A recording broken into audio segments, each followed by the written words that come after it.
right now, Russia's responsible. Russia's responsible.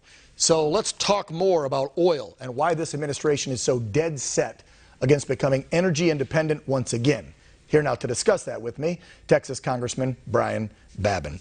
Brian, is our commander-in-chief, which I never call him that, is he a liar-in-chief? Because to solely blame the war in Ukraine for our pain at the pump is a bold-faced lie. Am I correct?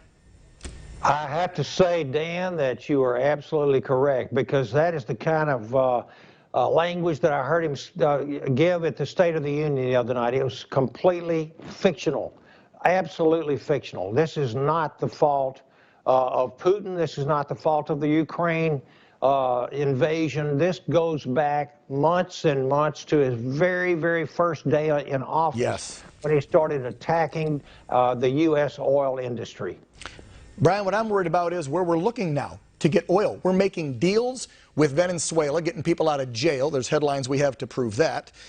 We're talking with Iran. We're talking with Saudi Arabia. We just gave back a Gitmo guy that was supposed to be the 20th hijacker to Saudi Arabia because he has mental problems now. I don't know. They won't even pick up Biden's phone call. There was a report to even talk about us buying oil from them. So everybody's giving us the big middle finger on buying oil. What's the solution? It's right here at home, isn't it, Congressman? And he won't do it.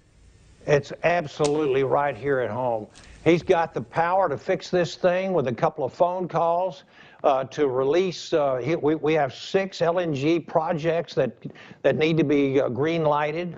We've got to start not only open the leasing back up, but we've got to give some assurance and certainty to our oil and gas producers that they've got the assurance that when they do have production, they'll have a pipeline to be able to transport their product to the marketplace. And this president and his minions, the radical wing of this party, the Democrats, absolutely are hurting not only Americans but people around the world. Yeah, and Brian, quite frankly, this is even hurting the Ukrainians. Oh, yeah. And we got to turn this thing around. It's hurting everybody. Do you think this is the big push to get their Green New Deal agenda going? Hey, rip the Band-Aid off. You're going to pay $7, $8, $9, $10 a gallon, like President Trump told us over the last 4 or 5 years, right? You're going to pay that if you get a Democrat back in office. He was right. It's heading that way, so they can convince everybody, like their transportation secretary, Pete Buttigieg, said the other day, buy an electric car. Yeah. They're so cheap. Yeah. That's what I see this is. This is we're going to rip the Band-Aid off. We're going to make you pay so much. We're going to be so short on oil. You're going to have to go green, even though we have no infrastructure and Americans can't afford it. Go buy an electric car. It's just like Marie Antoinette said, let them eat cake. And we wound up with the French Revolution. But this is absolutely the fault of Joe Biden and his administration.